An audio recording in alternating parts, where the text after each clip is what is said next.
Imagine walking through enormous doors. Next, you enter a room that is so long it spans half the length of a football field. And at the end of this room, you see beautiful lights shining down. And when you finally reach these lights, you look up and you see a beautiful circular stained glass window.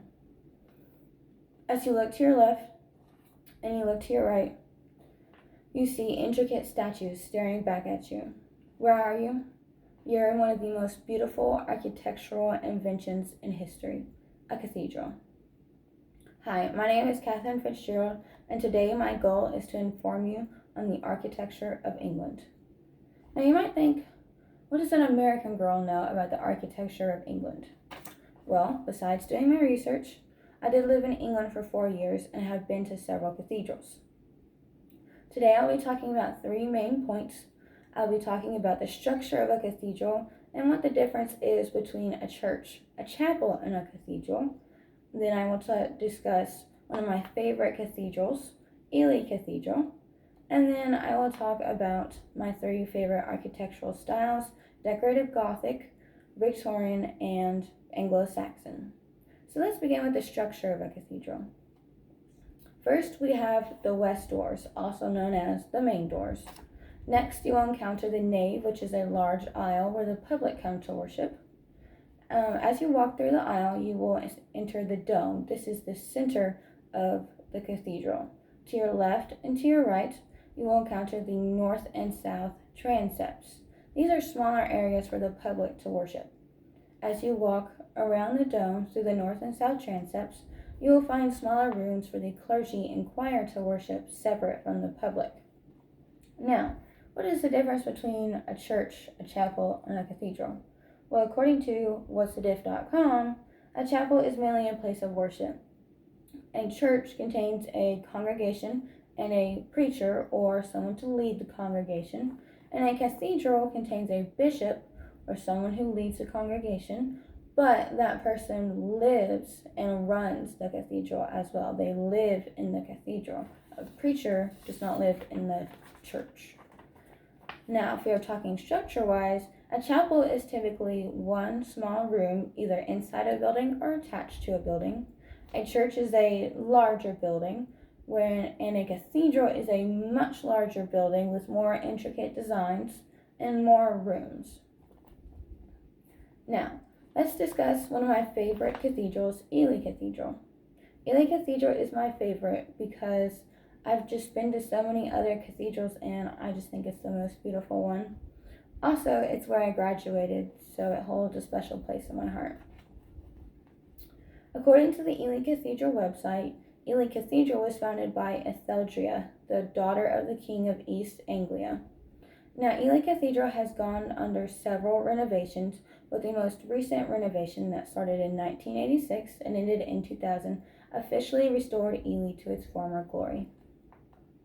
Several special characteristics of Ely include the Lady Chapel and the Labyrinth. It is very odd for Ely to have a Lady Chapel because most chapels are dedicated to worship or honor a bishop and not the Virgin Mary, which is what the Lady Chapel was built for. Also, the Labyrinth of Ely Cathedral. What makes the Labyrinth so unique is that up until 2013, it was the only pavement labyrinth in a cathedral in England. This means that it was paved into the foundation of the floor of the church. So as you walk through the west doors, you walk up 2 sets of steps and you'll see this big giant square with lines intersecting it all through, sort of making it an X, and that is the Labyrinth of Ely Cathedral. And they say that if you walk the length of the labyrinth, then you have walked the length of the height of the ceiling above you. And I have walked the labyrinth, and I can say that that is true. Lastly, I would like to talk about my 3 favorite architectural styles. First, we have the Decorative Gothic style. Decorative Gothic style began in 1250 and lasted to 1290, and it was separated into 2 groups, geometric and curvilinear. Now, one common thing that these 2 groups share are tracery windows. These are elaborate windows that have elegant designs, mainly floral patterns. Decorative Gothic columns were also slender and more elegant, and vaults and ribs, which are the arches that you see in a cathedral, were typically more decorative. Detailed carvings also became popular during the curvilinear period. Now, the Victorian style is my second favorite style. It was lasted for about 60 years, and it was named after Queen Victoria. According to thespruce.com, Victorian architecture is characterized by ornate maximalist designs. Some characteristics of this architecture include colorful bricks, 2 or 3 stories, asymmetry, ornate, tall towers, high ceilings, and stained glass windows. Now, my least third favorite architectural style and oldest architectural style is the Anglo-Saxon style. Due to war and invasion, there's not much known about the architectural style. However, we do know that many of these buildings were made from wood using the wattle and daub technique.